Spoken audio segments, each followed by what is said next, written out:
तो बच्चों, सभी बच्चों को गुड इवनिंग। जो बच्चे आज पहली बार नहीं आए, दूसरी बार आए हैं उनको भी, जो कई दिनों बाद आए हैं उनको भी, और जो नहीं पढ़ते उनको भी। केमिकल काइनेटिक्स चैप्टर, इसके अंदर थोड़ा सा आपको ब्रीफ बता दूं ताकि एक आइडिया हो जाए कि हम क्या पढ़ रहे हैं। बच्चों, एक शब्द होता है फर्स्ट ऑर्डर।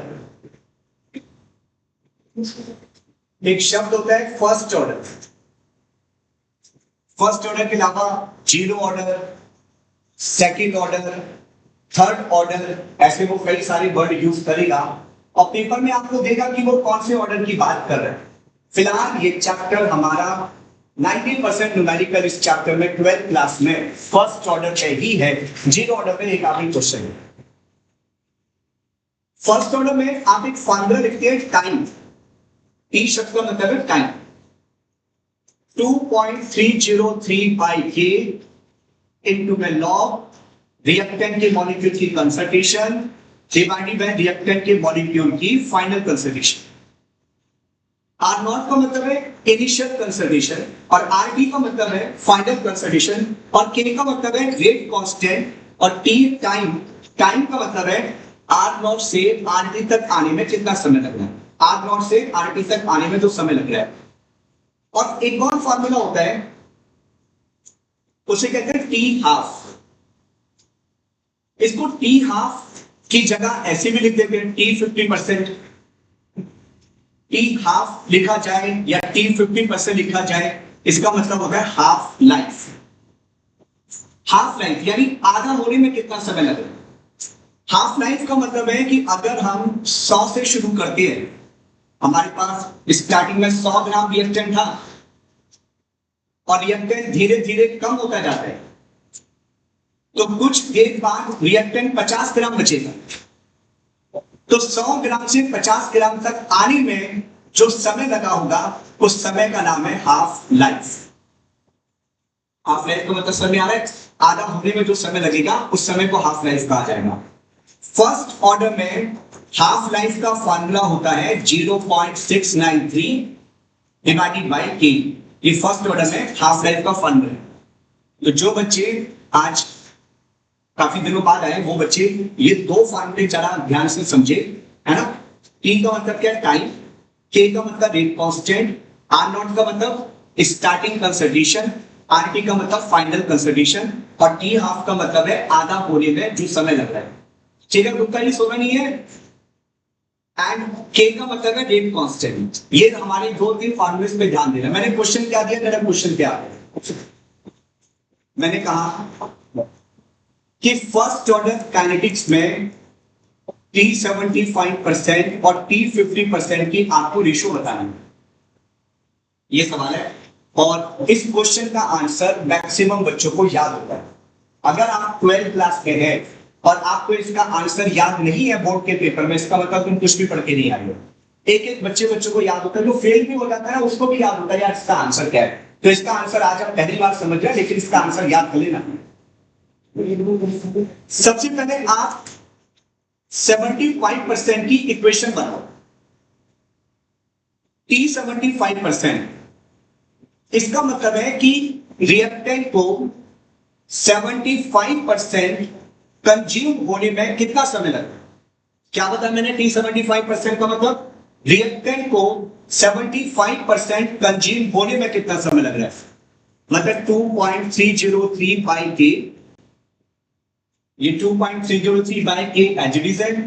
आर नॉट मैं मान के चल रहा कि स्टार्टिंग में रिएक्टेंट था 100। मैं 100 क्यों मान लू? क्योंकि क्वेश्चन परसेंटेज की क्रम में है ना, इसे मैंने 100 मान लिया। अगर स्टार्टिंग को 100 माना जाए तो 75% फिनिश हो गया। 75% फिनिश हो गया तो कितना बचा? 25। 75% फिनिश हो गया तो 25% बचा। चलो अब जना T 50% की इक्वेशन बनाओ। ये 75% की इक्वेशन थी। अब 50% की इक्वेशन कैसे बनाएंगे? तो यहां पे लिखेंगे शुरुआत में 100, 50% कंज्यूम हो गया तो कितना बचा होगा? 50। तो इसकी इक्वेशन लिखेंगे 2.303 बाई के मल्टीप्लाई बाय लॉग 100/50। ये दोनों इक्वेशन क्लियर होगी सभी को कैसे बनाते हैं? नमता बेटा क्लियर है? बबीता डिवाइड करो, डिवाइड करने पे ये कट जाएगा एंड ऊपर कैलकुलेशन कितनी आएगी? log 4, 25/100 को log 4 बोलते हैं, और अपॉन में कैलकुलेशन कितनी आएगी? log 2। अब देखो बच्चा क्या कहता है, बच्चा कहता है सर log से log काट दो। भाई ये ऐसा कोई नियम नहीं होता कि log से log काट दो, ऐसा नहीं होता, ऐसा मत करना। अब आप लिखेंगे T75% अपॉन 50%। log 4 को ऐसे लिखा जाता है log 2 की पावर 2 डिवाइडेड बाय log 2, ये पावर यहां पे मल्टीप्लाई हो जाएगी, तब लिखेंगे 2 log 2 divided by log 2। log 2 से log 2 कट गया, आंसर कितना आ गया? 2:1। तो इसलिए डायरेक्ट ये रिजल्ट याद रखिए, 75% का टाइम हाफ लाइफ का डबल होता है, ठीक है? 75% का टाइम हाफ लाइफ का डबल होता है। ये रिजल्ट लिखे जाना, फटाफट नोट करिए। अगला क्वेश्चन देता हूं, तब तक मेरी रिकॉर्डिंग स्टॉप करो। चलिए अगला सवाल, नेक्स्ट क्वेश्चन लिखो। ये क्वेश्चन एनसीईआरटी का है और ये भी 2-3 साल पहले सीबीएसई में आया, मुझे याद नहीं आ रहा 2023 का है या 24 का है, इसी में आया क्वेश्चन। क्वेश्चन है find the ratio of T99% to T90% of first order. करो बच्चों, find the ratio of T99% to the T90% of first order. Solve करिए कि इन दोनों की रेशियो क्या आती है, करिए। कर लिया ट्राई? आप सबने ट्राई कर लिया होगा, देखिए जरा। टाइम निकालने का फॉर्मूला 2.303 डिवाइडेड बाय के लॉग रिएक्टेंट के मॉलिक्यूल की initial concentration divided by final concentration. अब इसमें दो इक्वेशन बनाएंगे। पहली इक्वेशन बनाइए T99%। तो बताना T99% का मतलब है कि जितना आपने लिया उसका 99% फिनिश हो गया, जितना लिया उसका 99% फिनिश हो गया। इसका मतलब आप लिखेंगे 2.303 बाई के इंटू में लॉग 99% कंज्यूम। मतलब स्टार्टिंग में 100 था तो कितना बचा होगा? 1। ये आपकी एक इक्वेशन आ गई 99 की। अब निकालो 90% की इक्वेशन, T90%। तो ये आएगा 2.303 बाई के इंटू में लॉग, मैं इनिशियल कंसंट्रेशन अगर 100 लिखता हूं तो फाइनल कितना बचा होगा? 90% कंज्यूम हो गया तो फाइनल बचा होगा 10। यार इस टाइप के क्वेश्चन अच्छे से करके जाना, फाइनल बोर्ड में 3 नंबर का न्यूमेरिकल इस टाइप का जरूर आता है। दोनों को डिवाइड करो तो T99 अपॉन T90% ये पूरा कट जाएगा एंड ये कट जाएगा तो ऊपर की कैलकुलेशन आएगी log 100 और अपॉन में ये बचेगा log 10। ये वाला log 100 बचेगा, ये वाला log 10 बचेगा। अब इसमें वो मत करना कि log से log काट दो, फिर याद दिला रहा हूं, इसको ऐसे लिखना log 10 की पावर 2 डिवाइडेड बाय log 10, मतलब 2 इंटू में log 10 divided by log 10 cut गया, आंसर आ गया 2:1। तो ये रिजल्ट भी काफी बच्चे याद करके जाते हैं। 99% का टाइम 90% के टाइम का डबल होता है, ये भी डायरेक्ट याद होना चाहिए। जल्दी कॉपी करिए, अगला क्वेश्चन लेते हैं इस टाइप का। चलिए बच्चों नेक्स्ट अगला सवाल लिखिए सारे बच्चे। देखो प्रूव दैट, प्रूव से पहले लिखो find the ratio of T99.9% to the T50% of first order। आप लोग बच्चे ट्राई करना चाहिए, सारे बच्चे ट्राई करो, 1 मिनट का समय दे रहा हूं। ओके, आप सबने ट्राई कर लिया होगा, इतना बहुत था, इसको अच्छे से समझना। टाइम का formula 2.303 by k log starting concentration of reactant divided by final concentration of reactant। अब दो इक्वेशन बनाओ, पहली इक्वेशन बनाओ 99.9%। इसका मतलब क्या होगा बेटा आशिका? 99.9% का मतलब क्या होगा? इसका मतलब बच्चे ने बिल्कुल ठीक बताया कि स्टार्टिंग अगर 100 था तो 0.1 बचा, है ना? 99.9 फिनिश हो गया तो 0.1 बचा। अब 50% की इक्वेशन बनाओ। तो 50% की इक्वेशन 2.303 बाई के इंटू में लाओ। क्या लिखेंगे यहाँ पर? 50% आ रहा बेटा, यहाँ पे क्या लिखेंगे इधर? यहाँ पे लिखेंगे 100 डिवाइडेड बाई 50। ये दो इक्वेशन बनानी सभी बच्चों को आ चुकी है, राइट? अब ये इक्वेशन 1 ये इक्वेशन 2 दोनों इक्वेशन को डिवाइड किया 99.9% divided by 99.9% divided by half life equal to आ जाएगा, ये कट जाएगा। यार ऊपर की कैलकुलेशन आएगी लॉग 1000, ये डेसिमल हटेगा ऊपर जाएगा लॉग 1000 और ये कितना आ जाएगा लॉग 2। लॉग 1000 की वैल्यू होती है 3, लॉग 10 की वैल्यू 1, लॉग 100 की वैल्यू 2, लॉग 1000 की वैल्यू 3, तो लॉग 10,000 कितना होगा 4, लॉग 1 लाख कितना होगा 5। जितनी जीरो उतनी वैल्यू होती है। सो लॉग 1000 तो 3 आ गया और लॉग 2 हो जाएगा 0.3010।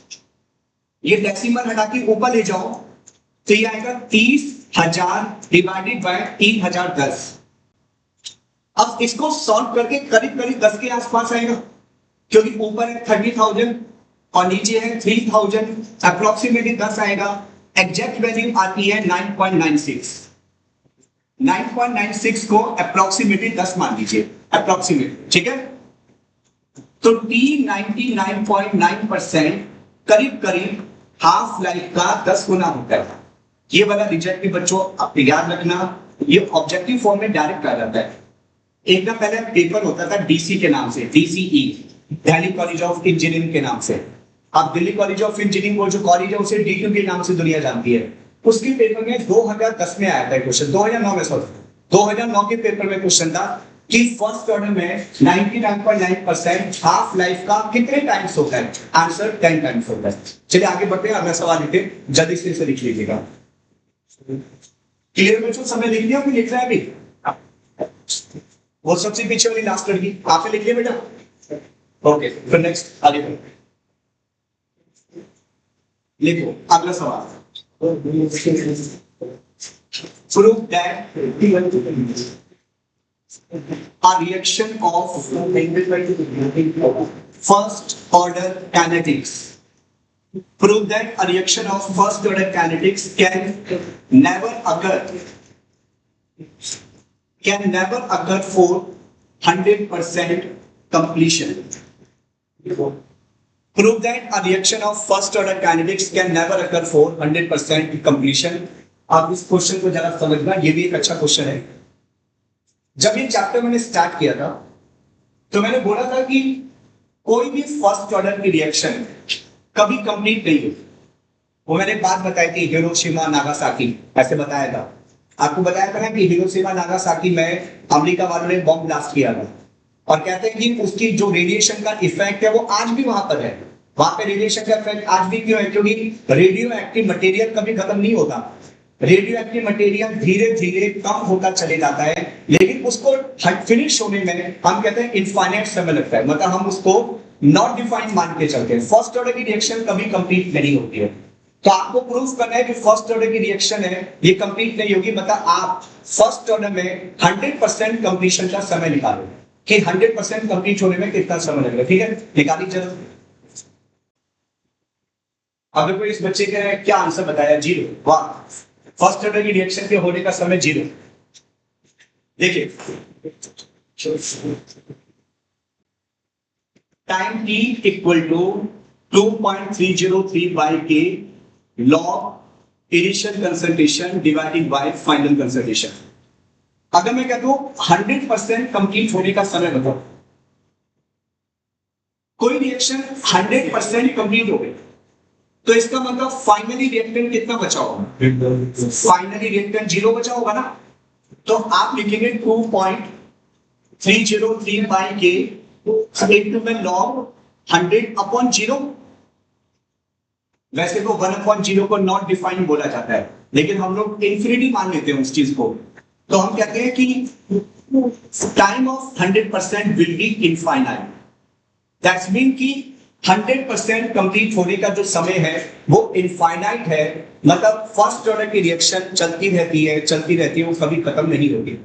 मैंने एक और एग्जांपल दिया था कि सूरज में जो रिएक्शन हो रही है वो फर्स्ट ऑर्डर रिएक्शन है, एंड सूरज की जो लाइफ है वो हम इनफाइनाइट मान के चलते हैं, क्योंकि सूरज में हाइड्रोजन के एटम जुड़कर हीलियम बना रही है, दैट इज न्यूक्लियर फ्यूजन, और वो फर्स्ट ऑर्डर रिएक्शन है।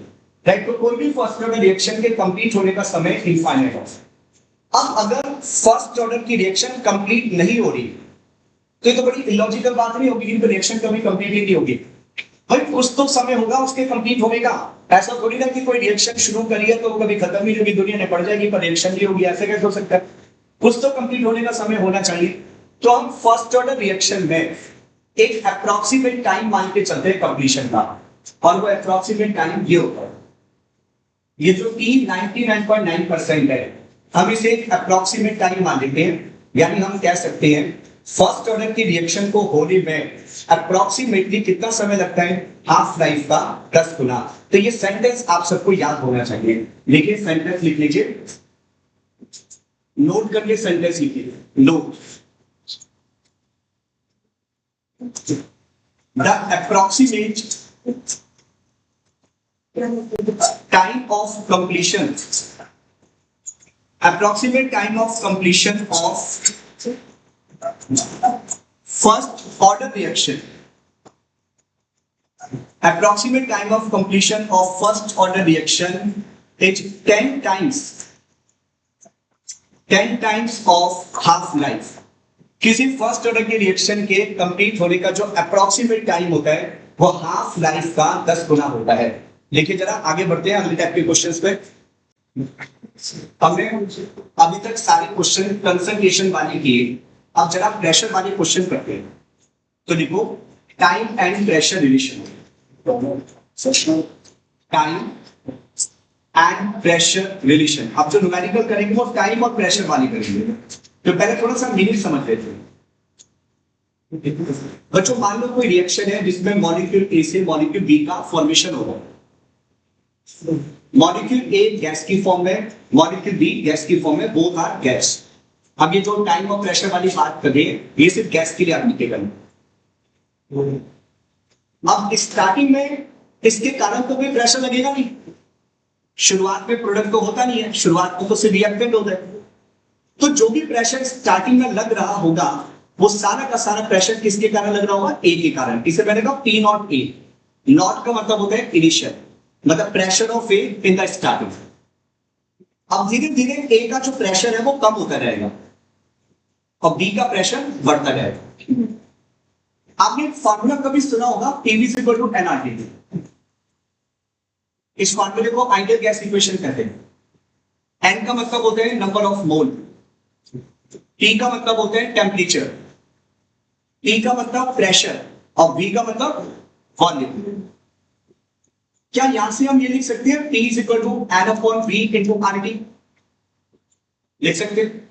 अब जरा याद करो एन अपॉन वी क्या था? What is n upon V? Molarity, concentration, molarity.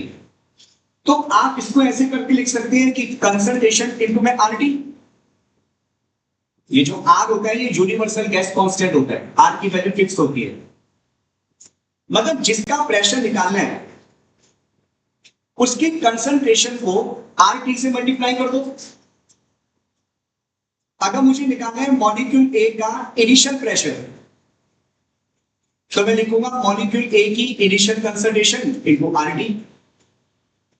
अगर मुझे निकालना है मॉलिक्यूल ए का फाइनल प्रेशर तो मैं यहां पे लिखूंगा मॉलिक्यूल ए की final concentration. Initial pressure, initial concentration, final pressure, final concentration. इतना समझ में आ रहा है सबको? जरा दोनों को डिवाइड करते हैं। तो pressure of A divided by pressure of A final, A का स्टार्टिंग प्रेशर, ए का फाइनल प्रेशर डिवाइड करें बाय आरटी से आरटी कट जाएगा। तो इसकी वैल्यू क्या आ जाएगी? ए नॉट अपॉन में एटी।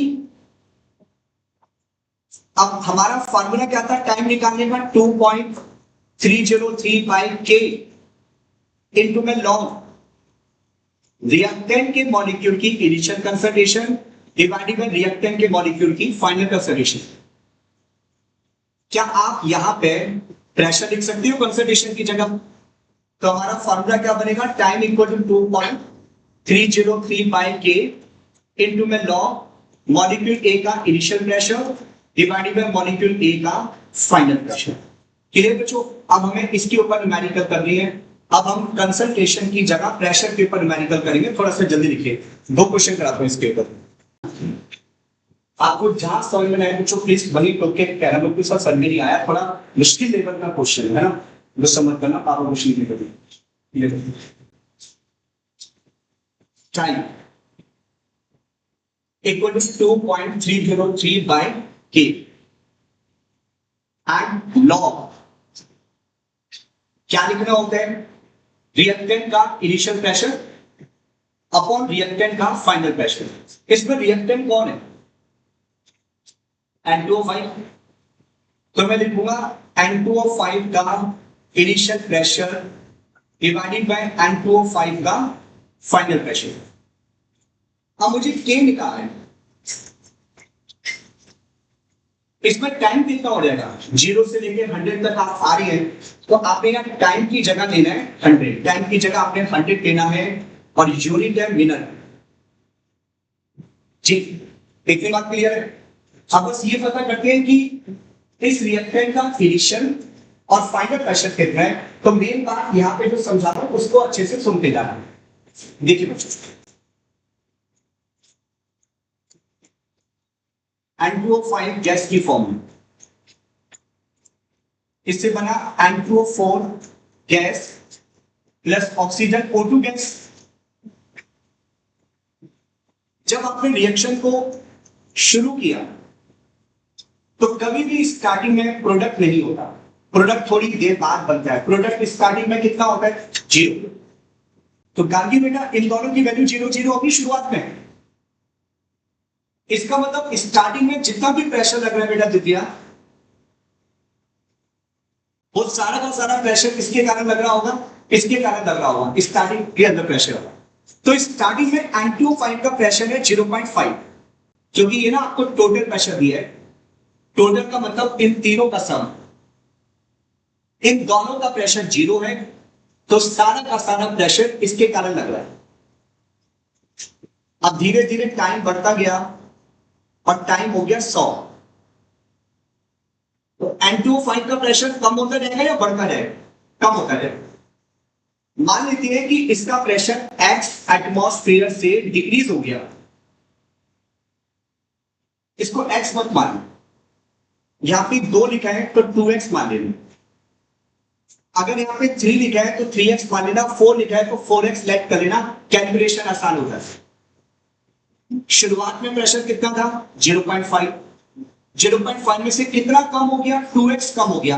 तो अभी कितना बचा? ये बचा 0.5 माइनस 2x। या तो भी डाउट किसी को क्लियर है? तो मैंने क्या करा, ये 0.5 था, 0.5 माइनस 2x बच गया। अब हमें बताना है कि ये दोनों कितना बने होंगे। प्रोडक्ट तभी बनता है जब रिएक्टेंट कंज्यूम होता है। जब तक रिएक्टेंट कंज्यूम नहीं होगा, जब तक रिएक्टेंट रिएक्शन नहीं करेगा, तब तक प्रोडक्ट तो बन नहीं पाएगा ना। तो इन दोनों की वैल्यू, प्रोडक्ट की वैल्यू इस बात पर डिपेंड करेगी कि रिएक्टेंट कितना कंज्यूम हो रहा है। आपने इसके 2 मॉलिक्यूल फिनिश करे तो इसके कितने मॉलिक्यूल बन गए? 2। मतलब जितना ये फिनिश होगा उतना ही ये बनेगा। ये कितना फिनिश हो रहा है? 2x, तो ये भी कितना बनेगा? 2x। लेकिन इसके अगर 2 मॉलिक्यूल बने तो इसके कितने बने? 1। मतलब जितना ये बनेगा उसका ये आधा बनेगा, जितना ये बनेगा उसका आधा। तो 2x का आधा कितना होगा? x। और इन तीनों का टोटल प्रेशर कितना है? 0.512। तो इन तीनों का जो नेट प्रेशर है वो 0.512 है। क्या यहां से सॉल्व करके x की वैल्यू आ जाएगी? यहां से सॉल्व करके x की वैल्यू आ जाएगी 0.12। अगर x की वैल्यू 0.12 आ रही है तो 2x कितना हो जाएगा 0.024। अब बताओ रिएक्टेंट N2O5 इसका इनिशियल प्रेशर कितना था 0.5, इनिशियल प्रेशर 0.5 और रिएक्टेंट N2O5 का फाइनल प्रेशर कितना है, फाइनल प्रेशर है 0.5 माइनस 2x और ये 2x है, 2x को आप यहां पुट करेंगे, सॉल्व करेंगे, आंसर हो गया। क्लियर? सबको समझ में आ गया क्या काम किया? एक क्वेश्चन और देते हूं, जल्दी लिखे जाए।